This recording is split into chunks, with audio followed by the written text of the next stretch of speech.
transition sur la gouvernance institutionnelle.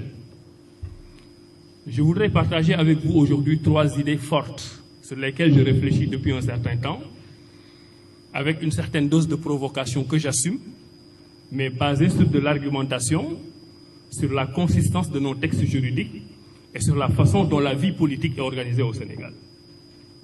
Et la première transition dont je voudrais vous parler, c'est la transition vers une gouvernance étatique authentique. Gouvernance étatique authentique. Parce que mon constat de base, c'est que nos modèles étatiques au Sénégal ne sont pas authentiques. Ce sont des modèles importés sur la base desquels nous essayons d'évoluer depuis une 60aine d'années et qui ne donnent pas, à mon avis, les résultats escomptés. Et je voudrais proposer, là c'est une forme d'argumentation que je partage avec les étudiants que vous êtes. Vous savez que dans la tradition francophone, on développe et on donne la conclusion. Moi j'ai plutôt tendance maintenant à être dans la tradition anglo-saxonne. Je donne la conclusion et j'argumente. Donc à chaque fois que je vais aborder une transition, je vous donne ma conclusion et j'argumente derrière. Ma conclusion par rapport à la transition qui doit nous mener vers un nouvel État authentique au Sénégal, c'est qu'au Sénégal, nous devons aller d'une démocratie de concurrence vers une démocratie de concordance. Retenez bien les mots. Nous devons aller vers une démocratie de concurrence vers une démocratie de concordance. Je sais que nous aurons des atomes crochus avec le professeur Diallo qui parle de consensus. On aura l'occasion d'en parler à la fin de cette réunion. Alors aujourd'hui, au Sénégal, nous avons une démocratie de concurrence basée sur le modèle français. Quand on va à une élection présidentielle, on a un suffrage universel direct.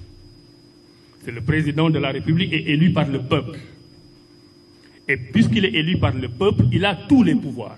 On est carrément dans une monarchie républicaine. Je rappelle que le système politique que nous vivons au Sénégal est l'exacte réplique de la Ve République à la française. La Ve République à la française a été mise en place quand un homme exceptionnel du point de vue français, le général de Gaulle, est revenu au pouvoir en 1958.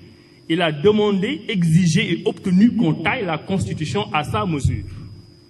Et on lui a donné les pouvoirs extrêmement importants qui lui ont permis de gouverner la France. L'expérience montre que depuis lors, tous les présidents qui ont suivi, Pompidou, Valéry Giscard d'Estaing, François Mitterrand, Jacques Chirac, Nicolas Sarkozy, François Hollande et aujourd'hui Emmanuel Macron ne parviennent pas à rentrer dans ce costume trop important taillé à l'époque pour le général de Gaulle. Si on essaie de faire une mise en perspective par rapport à nos États, nous avons des costumes ou des grands boubous trop importants pour eux en leur donnant des pouvoirs que leur légitimité n'explique pas. J'explique. Si vous prenez les différentes élections au Sénégal, la dernière élection, le président sortant a été élu avec 58%. Où se trouvent, jusqu'à une époque récente, les autres candidats qui ont engrangé l'un 20%, l'autre 15%, etc., dans le dispositif politique au Sénégal. Nous sommes donc dans un système présidentiel où c'est le président qui gagne l'élection qui a les pleins pouvoirs sur tout. Parce qu'on est dans une démocratie de concurrence qui lui a dit « The winner takes all ». Tu es le gagnant, tu prends tout. Si on essaie de mettre ça en perspective, ce président qui est élu au premier tour avec 58% des voix a fait 2 500 000 voix. 2 500 000 personnes ont voté pour lui sur une population de 16 millions d'habitants. Et parce que 2 500 000 ont voté pour vous, vous avez la main mise sur le fonctionnement intégral du pays. Je trouve que c'est un très mauvais exemple de fonctionnement démocratique. Si on prend l'exemple de l'élection de 2000, le président sortant avait perdu au premier tour. Mais il avait quand même 41% des votants au premier tour. Il perd l'élection et ces 40% qui ont voté pour lui ont été en dehors du jeu politique pendant les 7 années qui ont suivi. Si on prend les élections législatives, on a un système avec une proportionnelle et une majoritaire. Aujourd'hui, au Sénégal, sur les 150 députés élus au niveau national, on a les 90 qui sont au niveau majoritaire. Donc, quand vous gagnez avec le système Raw Gadu, vous prenez les 90. Vous êtes sûr d'être majoritaire à l'Assemblée. Et les 60 autres, vous les avez à la proportionnelle. Tout ce que je veux montrer avec ces différents exemples, c'est que nous sommes dans le système d'une démocratie de concurrence où celui qui gagne l'élection a tous les pouvoirs. Celui qui perd l'élection n'a plus aucun pouvoir. Il est dans une opposition et il attend son tour.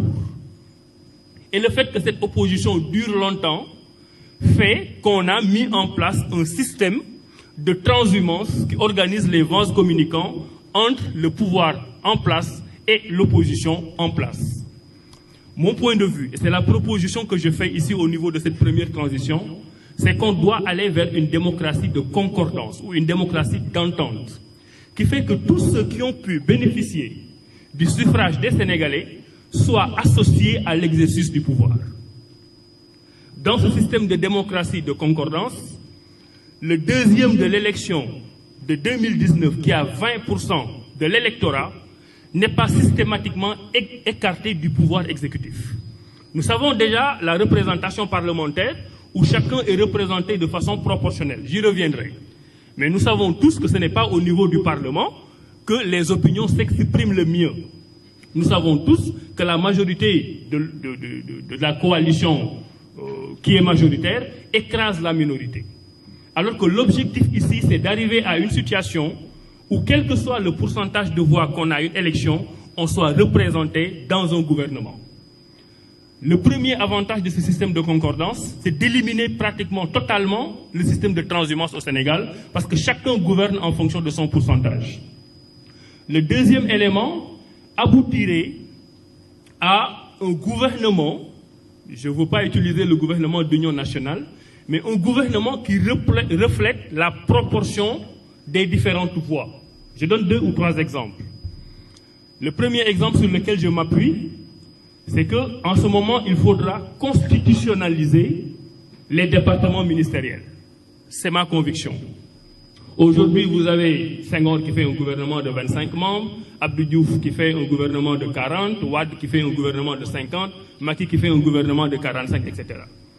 À mon avis, on doit pouvoir faire la synthèse des différentes thématiques qui peuvent faire l'objet de portefeuilles ministériels, les inscrire dans la Constitution, ce qui fait que quand quelqu'un lit la Constitution du Sénégal, on sait qu'au Sénégal, on a un gouvernement qui sera composé de 20 membres et que les portefeuilles ministériels sont tant et tant et tant. Sans donner la flexibilité au président de la République de les changer, ni dans le contenu, ni dans le nombre, en prenant le soin que toutes les thématiques modernes, classiques ou à venir puissent entrer dans la thématique des portefeuilles ministériels. Je ne sais pas si je me fais comprendre. L'exemple est très simple. On va dans la Constitution et on constitutionnalise les départements ministériels.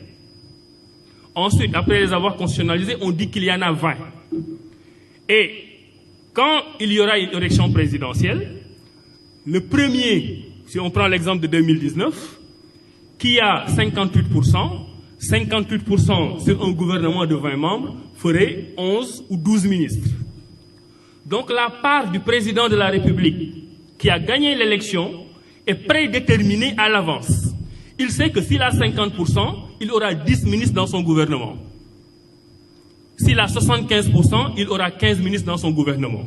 Et si on reprend l'exemple pratique de l'élection de 2019, le premier qui est le président de la République, il serait élu président de la République, avec des pouvoirs diminués, mais il serait obligé de gouverner avec les autres. Donc il aurait eu, lui, 11 ou 12 membres. Celui qui a eu 20%, il aurait eu 4 ministres, je crois. Celui qui a eu 15%, il aurait eu 3 ministres. C'est ce qui fait que quand on est dans mon système, le parrainage est utile. Ce n'est pas le parrainage comme on l'a utilisé en 2019, mais on peut mettre en place un système de parrainage démocratique, citoyen, qui détermine ceux qui ont rempli les critères pour être candidats à une élection présidentielle. Et qu'une fois qu'on les connaît, on considère a priori qu'ils sont suffisamment représentatifs pour être dans un gouvernement et que le nombre de portefeuilles ministériels qu'ils détiendraient dépend du score qu'ils feraient.